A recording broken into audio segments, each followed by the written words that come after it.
بسم اللہ الرحمن الرحیم۔ السلام علیکم۔ ہمارے چینل پر آپ کو ویلکم کہتے ہیں۔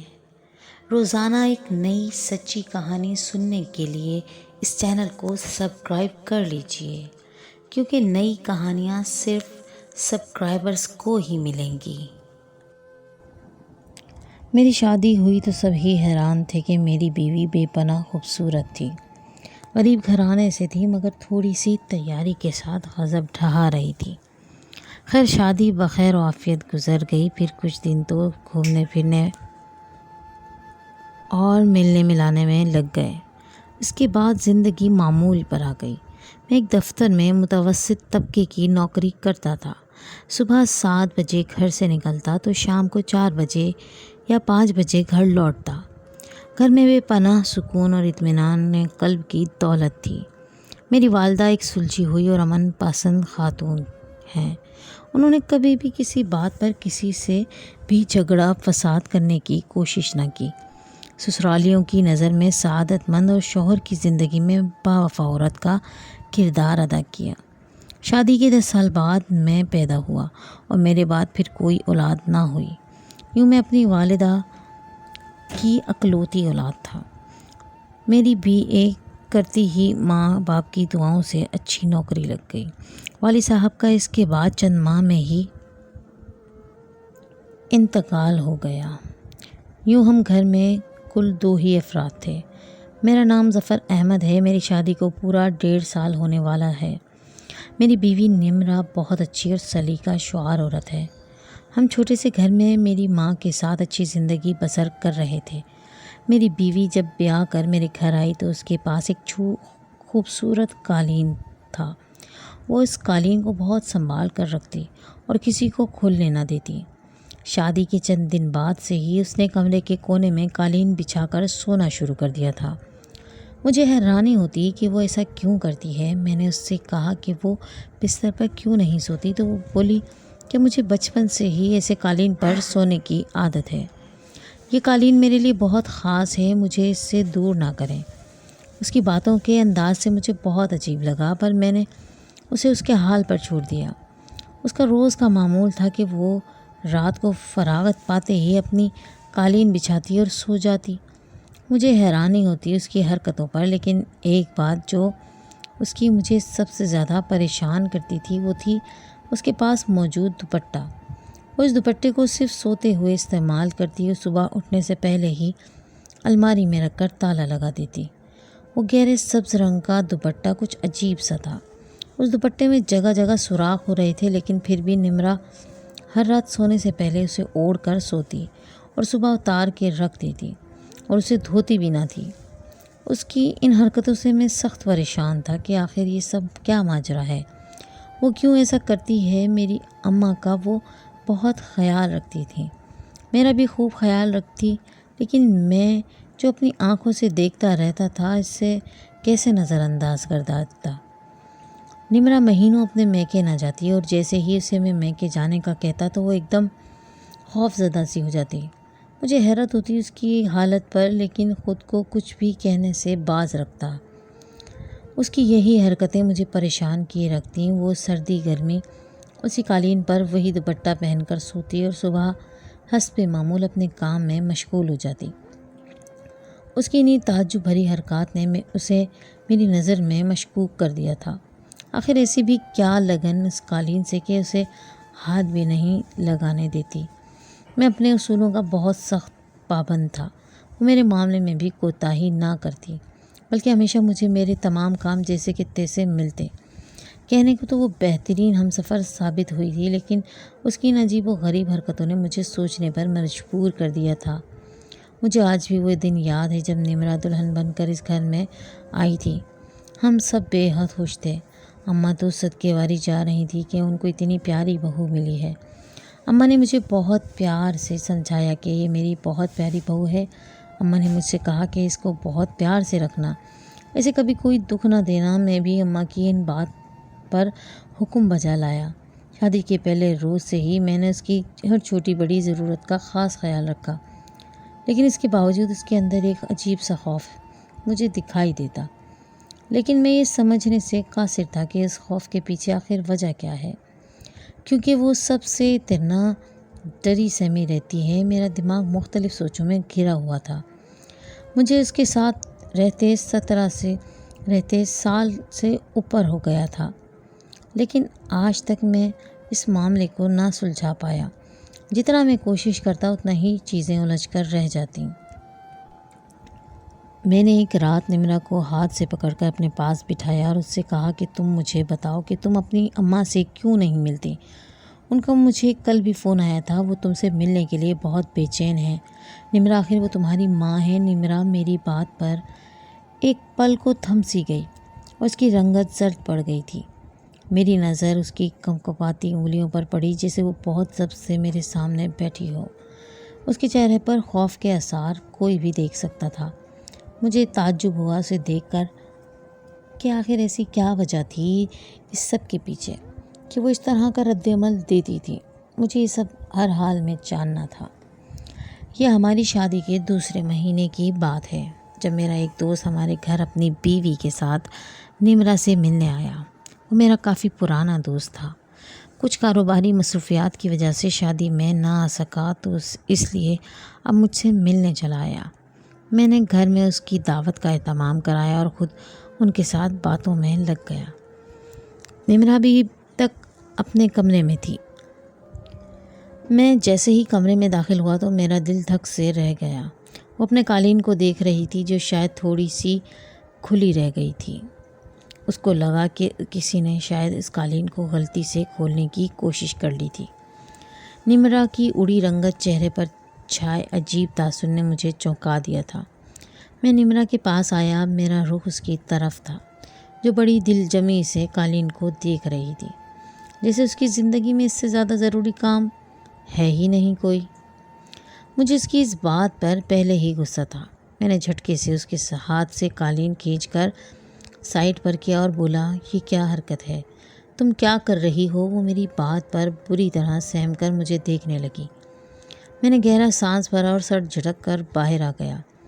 دماغ میں اب بھی نمرا کی احمقانہ حرکت چل رہی تھی، کیونکہ وہ قالین اتنی ضروری جس کے لیے وہ ہر چیز فراموش کرنے کو تیار تھی۔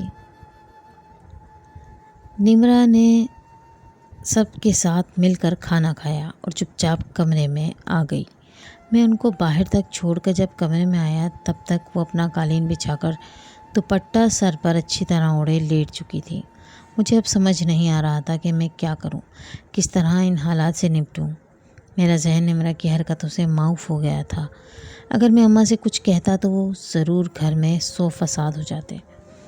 میں نے سوچا کیوں نہ میں چھپ کر پتہ لگاؤں کہ آخر اس قالین میں ایسا کیا ہے جو نمرا یہ سب کرتی ہے۔ دن بھر لگا کر اٹھتے گئے۔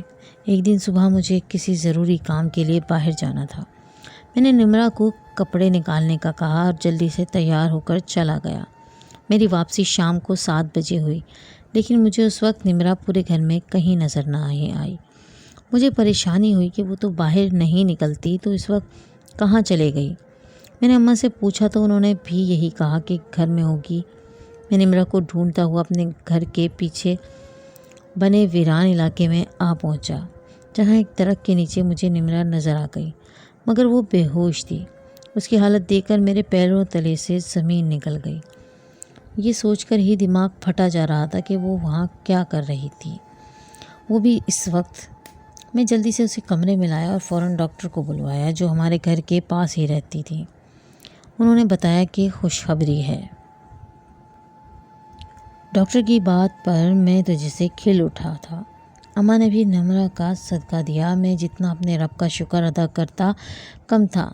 میں کمرے میں آیا تو نمرا کو نیچے بیٹھے دیکھا۔ میرے حواس کام کرنا بند کر چکے تھے۔ آخر یہ سب کیا ہو رہا تھا میری زندگی میں؟ میں نے اسے اٹھا کر بیڈ پر بٹھانا چاہا، پر وہ ایسے پیچھے ہٹی جیسے کوئی بھوت دیکھ لیا ہو۔ میں پریشانی کے عالم میں اسے دیکھ رہا تھا جو بس نفی میں سر ہلا رہی تھی۔ میں نے اسے نرمی سے سمجھایا کہ تمہاری حالت میں نیچے سونا ٹھیک نہیں، پر وہ اپنی ضد پر اڑی رہی۔ مجبوراً مجھے ہی ہتھیار ڈالنے پڑے۔ میں نے اسے اجازت دی تو وہ اپنے قالین پر جا کر لیٹ گئی۔ لیکن میں اب پختہ عزم کر چکا تھا کہ مجھے کچھ بھی کرنا پڑے، لیکن اس قالین کو میرے گھر سے نکال کر ہی رہوں گا۔ میں ہر صورت اس قالین کے راز تک پہنچ کر رہوں گا۔ ساری رات میری کروٹیں بدلتے گزر گئیں۔ دماغ میں الٹے سیدھے خیالات آ رہے تھے کہ نمرہ گھر کے اس طرف کیا کرنے گئی ہوگی اور وہ وہاں تک پہنچی کیسے۔ آج میں گھر ہی تھا، کچھ سوچ کر میں نے اماں کو خالہ کے گھر بھیج دیا۔ آج مجھے کسی بھی طرح نمرہ کا راز جاننا تھا۔ میں اماں کے کمرے میں تھا، لیکن اس بات سے وہ بالکل بے خبر تھی۔ میں نے اماں کے کمرے سے نکل کر اپنے کمرے کا رخ کیا۔ مجھے پتا تھا کہ اس وقت نمرہ کچن میں ہوتی ہے۔ میں اپنے کمرے میں آیا تو نظر ایک مہرون کلر کے لحاف پر پڑی، جس میں نمرہ وہ قالین ہمیشہ لپیٹ کر رکھتی تھی۔ میں نے ایک نظر دروازے کی طرف دیکھا اور سیدھا اس قالین کی طرف چلا آیا۔ ابھی میں اس قالین کو ہاتھ لگاتا کہ مجھے اپنے پیچھے آہٹ سی محسوس ہوئی۔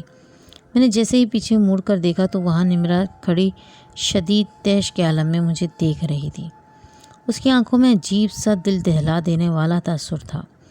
وہ بولی تو اس کی آواز عجیب شدت اختیار کی ہوئی تھی، آپ یہاں کیا کر رہے ہیں؟ آپ تو چلے گئے تھے نا، اور میں نے تو آپ کو نہیں دیکھا گھر آتے ہوئے، تو کب واپس آیا آپ؟ اس کے سوالوں پر میں ایک دم بوکھلا گیا کہ اب نمرہ کو پکا مجھ پر شک ہو جائے گا۔ میں اپنی سوچوں میں گم تھا جب نمرہ کی آواز کانوں میں پڑی، جو مجھ سے ہی جواب طلبی کر رہی تھی۔ میں نے اسے بتایا کہ میرے کام کا کچھ سامان رہ گیا ہے گھر پر، بس وہی لینے آیا تھا۔ میری بات سن کر وہ پرسکون ہوئی اور بولی میں ڈھونڈ دیتی ہوں، پر میں نے اسے پانی لانے کا کہا اور بولا کہ میں اپنے بیگ میں سامان رکھ چکا ہوں، بس جا ہی رہا تھا کہ تم آ گئیں۔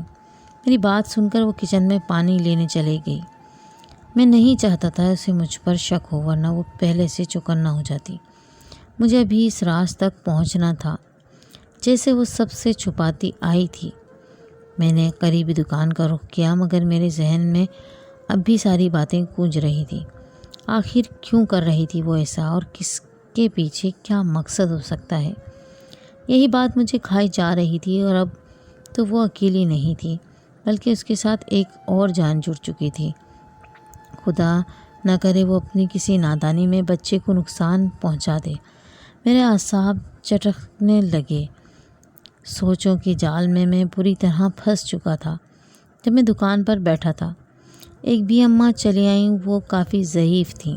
میں نے ان کو آرام سے بٹھایا اور پانی منگوایا۔ بھی اماں نے میرے سر پر ہاتھ رکھا اور بولی کہ اللہ تجھے ساری عمر ٹھنڈک رکھے، تیری اولاد بہت مشکلیں جھیلے گی دنیا میں آنے سے پہلے، بہت کچھ غلط ہونے سے پہلے معافی مانگ لے اس گناہ کی جو تو کر چکا ہے۔ اللہ معاف کرنے پر قادر ہے۔ مت جا اس راہ پر جس سے واپسی پر صرف تباہی ہے۔ اس کی باتوں پر میں دم سادھے انہیں زرد پڑتی رنگت کے ساتھ دیکھ رہا تھا۔ آخر بڑی بی کو کیسے پتہ چلا اس بات کے بارے میں جو میں آج تک خود سے بھی چھپاتا آیا تھا؟ مجھے پسینہ آنے لگا۔ بڑی بی تو جا چکی تھیں، پر میری پوری ہستی ہلا گئی تھی۔ میں اس وقت 24 سال کا تھا جب ایک دن میں کام سے واپس آ رہا تھا تو میری گاڑی سے ایک لڑکے کا ایکسیڈنٹ ہوا۔ اگر میں اسے بروقت اسپتال لے جاتا تو وہ ٹھیک ہو جاتا۔ رات کا وقت تھا، کسی نے مجھے دیکھا بھی نہیں تھا، سو میں اپنی جان بچاتا وہاں سے بھاگ آیا۔ کاش میں اسے بچا لیتا، لیکن میں نے اسے بچانے کے بجائے وہاں سے بھاگنے میں ہی بھلائی سمجھی۔ میں نے سوچا کیوں نہ کسی کی خاطر اپنی جان خطرے میں ڈالوں۔ میری زندگی کے اتنے سال گزر گئے تھے، لیکن آج تک میری نظروں سے وہ قیامت خیز منظر نہیں جاتا تھا۔ کیسے وہ لڑکا اپنی آخری سانسیں لے رہا تھا۔ میں چاہتا تو اسے ہسپتال لے جا سکتا تھا، اسے بچا سکتا تھا، پر میں نے ایسا نہ کیا۔ میرے اس گناہ نے میری راتوں کی نیند اور دن کا چین چھین دیا تھا۔ میں بھی تو کسی کا بیٹا تھا، میری ماں بھی تو میرا انتظار کرتی تھی، تو وہ بچہ نہ جانے کس کی امید کا چراغ ہوگا۔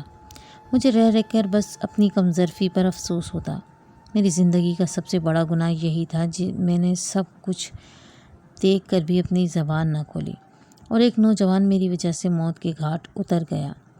یہ تھا میری زندگی کا سب سے اذیت ناک دن، جس نے میری زندگی پوری طرح بدل کر رکھ دی تھی۔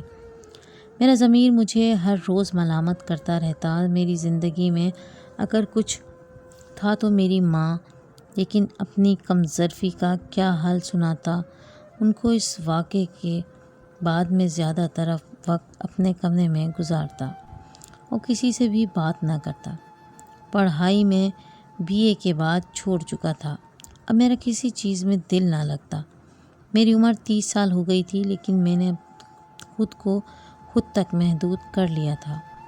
آج اس بھی اماں کی باتوں نے میرے ذہن کے پردوں پر وہ ساری پرانی اذیت ناک یادیں تازہ کر دی تھیں جن سے میں اب تک بچتا آیا تھا۔ میری حالت کو دیکھتے ہوئے اماں نے ساتھ والے گاؤں میں میرے رشتے کی بات چلائی اور نمرا کو میری ہم سفر کے طور پر بیاہ کر گھر لے آئیں۔ پر جب سے وہ آئی تھی میری بے چینی اور بڑھ گئی تھی۔ جو بے چینی مجھے اپنے گناہوں کی ہوتی تھی، اب وہ اس سے زیادہ بے چینی مجھے اس کی وجہ سے ہوتی، اس کی عجیب و غریب حرکتوں کی وجہ سے۔ میں ہر وقت پریشان رہتا، لیکن مجھے اس سب کا کوئی حل نہیں دکھ رہا تھا۔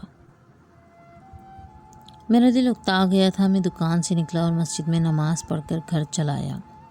میں کمرے میں آیا تو آج میں نے نمرا کو سونے کے بجائے قرآن کریم کی تلاوت کرتے پایا۔ اس کی تلاوت سن کر میری روح تک سرشاری پھیل گئی۔ وہ سورہ ملک کی تلاوت کر رہی تھی، جس کا ترجمہ مجھے اچھے سے یاد تھا۔ رب تو بخشنے پر قادر ہے۔ نمرا نے تلاوت کے بعد قرآن پاک کو چن کر جگہ پر رکھا اور میرے لیے کھانا لانے چلی گئی۔ لیکن میری بھوک تو پہلے ہی اٹھ چکی تھی۔ اب مجھے بس کسی بھی طرح اپنی بیوی اور بچے کی حفاظت کرنی تھی۔ وہ مجھ سے باتیں کرتی اپنا قالین بچھا کر لیٹ گئی۔ مجھے پتہ نہیں چلا کب میں بھی سوچ میں ڈوبا نیند کی وادیوں میں اتر گیا۔ میری آنکھ آدھی رات کے وقت کھلی تو دیکھا کہ نمرا اپنے قالین پر نہیں تھی۔ مجھے پریشانی ہوئی کہ آخر وہ رات کے اس پہر کہاں جا سکتی ہے۔ میں نے پاؤں میں چپل ڈالی اور اسے پورے گھر میں ڈھونڈتے پھر گھر کے باہر چلا آیا۔ ابھی میں کچھ دور ہی آیا تھا جب مجھے قریبی قبرستان کے پاس سے کسی کی سسکیوں کی آواز سنائی دی۔ میں نے ہولے سے قدم آگے بڑھائے اور سامنے کا حال دیکھ کر تو میری روح لرز گئی۔ میرے سامنے ہی نمرا کسی کی کبر سے لپٹ کر بری طرح رو رہی تھی۔ میں اسے دیکھ رہا تھا کہ آخر یہ کس کی قبر ہے جس پر نمرا ایسے آہو بکا کر رہی ہے۔ نمرا نے قدموں کی آہٹ پا کر میری طرف مڑ کر دیکھا تو مجھے اپنے سامنے دیکھ کر اس کی رنگت زرد پڑ گئی۔ اس کی حالت تڑپتے ہوئے مسافر جیسی تھی جس سے اس کا سب کچھ چھین لیا گیا ہو۔ میں نے اسے ہاتھ بڑھا کر اٹھایا اور بنا ایک لفظ بولے اسے گھر لے آیا۔ میں نے اسے کمرے میں لا کر دروازہ بند کیا اور اسے اپنے ساتھ بیڈ پر بٹھایا۔ میں نے نمرا سے رات کے اس پہر قبرستان جانے کی وجہ پوچھی کہ تم رات کے اس پہر قبرستان پر کس کی قبر پر گئی تھی؟ آخر یہ سب کیا ہے؟ میری بات سن کر وہ پھوٹ پھوٹ کر رونے لگی۔ میں اس کی حالت پر خود گھبرا گیا۔ اس کے رونے سے مجھے بھی دکھ ہوا۔ میں نے انتہائی نرمی سے اسے خود سے بات کرنے پر اکسایا تو وہ خود ہی میرے ہاتھ تھامے اپنی ساری کہانی سنانے لگی۔ میں 15 سال کی تھی اور میرا ایک بہت خوبصورت، بہت پیارا سا شہزادہ بھائی تھا۔ اسے جو بھی دیکھتا اس کو دیکھتا رہ جاتا۔ مجھے اس سے بے پناہ محبت تھی۔ میری اس کی محبت مثالی تھی۔ میں نے اسے اپنے لیے اپنے انہی ہاتھوں میں اولاد کی طرح پالا۔ اس کی ہنسی ہمارے گھر کا سکون تھی۔ پر ایک دن ہم ماں بیٹی پر قیامت ٹوٹ پڑی۔ میرے اس شہزادے کو دنیا کی نظر کھا گئی اور ایک دن اسکول سے واپسی پر کسی گاڑی نے اسے زخمی کر دیا اور وہ منو مٹی تلے جا سویا۔ اماں نے مجھے ایک بار اس کا چہرہ دیکھنے نہ دیا۔ اس کی شکل ایکسیڈنٹ کی وجہ سے بہت خراب ہو گئی تھی۔ میں بہت تڑپی اپنے بھائی کے لیے۔ میرا روم اس کے لیے انصاف مانگتا رہا، لیکن کسی نے ہمیں انصاف نہ دیا اور پھر مکمل سکون چھا گیا۔ ہمارے گھر میں بھی اور ہماری زندگی میں بھی میرا بھائی اور میں شروع سے ہی اس قالین پر سوتے تھے، اس لیے مجھے وہ قالین جس کا راز جاننے کے لیے آپ اتنا بے چین تھے اتنا عزیز ہے۔ وہی میرے بھائی کا میرے لیے شادی کا تحفہ تھا۔ وہ اکثر مجھے پھٹے پرانے بستر پر سوتا دیکھتا تو میرے لیے اپنے فیس کے پیسوں سے قالین خرید لایا اور مجھے دیا کہ آپ ہی اب اس پر سونا۔ میرے لیے وہ دوپٹہ بھی لایا جسے میں نے خراب ہونے کی باوجود اپنے پاس رکھا۔ میں اسے روز اس لیے پہن کر سوتی ہوں کہ اس دوپٹے سے آخری بار گھر سے نکلتے ہوئے میں نے اس کا منہ پونچھا تھا، لیکن پھر وہ نہیں آیا۔ میں انتظار ہی کرتی رہی، وہ نہیں آیا۔ نمرا بتاتے ہوئے پاگلوں کی طرح رونے لگی۔ دکھ ہی اتنا بڑا تھا، کوئی بھی صابر عورت ہوتی تو وہ اس موڑ پر آ کر ٹوٹ جاتی۔ کیا کچھ نہ سہا تھا اس معصوم نے، تو یہ وجہ تھی اس کے میکے نہ جانے کی۔ اس کی عزتیں دوہری ہو جاتی۔ میں اپنا آپ آج اس کے سامنے بہت چھوٹا محسوس کر رہا تھا۔ میرا دل خون کے آنسو رو رہا تھا۔ یہ میں نے کیا کر دیا تھا؟ میری ایک کوتاہی نے کسی کا ہنستا بستا آشیانہ اجاڑ کے رکھ دیا تھا۔ یہ مجھ سے کیا ہو گیا تھا؟ میں کس منہ سے اپنے رب سے اولاد کی سلامتی مانگتا جب میں خود کسی کی اولاد کا گناہ گار تھا؟ ضمیر کے کچھ پنوں نے مجھے دوہرے درد سے دوچار کر دیا تھا۔ کیا تھی وہ معصوم سی لڑکی جس کی زندگی اس کا شہزادہ بھائی تھا، اور آج میری ایک غلطی کی وجہ سے وہ بھی اس سے چھین گیا تھا، وہ بھی ہمیشہ کے لیے۔ میں نے اس کو یہ راز نہیں بتایا کہ اس کے بھائی کا قاتل میں ہی ہوں۔ اگر میں اسے یہ بتا دیتا تو وہ مجھ سے نفرت کرنے لگتی، جبکہ میں اپنی بیوی اور بچے کو خود سے دور جاتے نہیں دیکھ سکتا تھا۔ کہتے ہیں کہ اگر آپ سے کوئی غلطی سرزد ہو جائے تو اس کا مداوع کرنے کی کوشش ضرور کرنی چاہیے، مگر ہم سے جب کچھ غلط ہو جائے اور کوئی دوسرا شخص ہمیں نہ دیکھ رہا ہو تو ہم خود کو بچانے کے لیے راہ فرار اختیار کر لیتے ہیں، چاہے اس سے کسی کی زندگی یا کسی کا گھر ہی کیوں نہ اجڑ جائے۔ بالکل ایسا ہی اس رات میں نے کیا، اور اب اپنی آنکھوں سے اس کی اذیت دیکھ رہا تھا، جس کا اتنا بڑا نقصان کر بیٹھا تھا کہ تلافی کا لفظ بالکل ہی اپنے وقت کھو چکا تھا۔ کاش میں نے خود غرض ہونے کے بجائے اپنے رب کے ڈر سے ہی اس معصوم کو وہاں تڑپتے نہ چھوڑا ہوتا، تو کم از کم آج میں اپنے ضمیر کے ساتھ اپنی بیوی اور اس کی ماں کا مجرم نہ ہوتا۔ باقی زندگی موت تو اس خالق کے ہاتھ میں ہے۔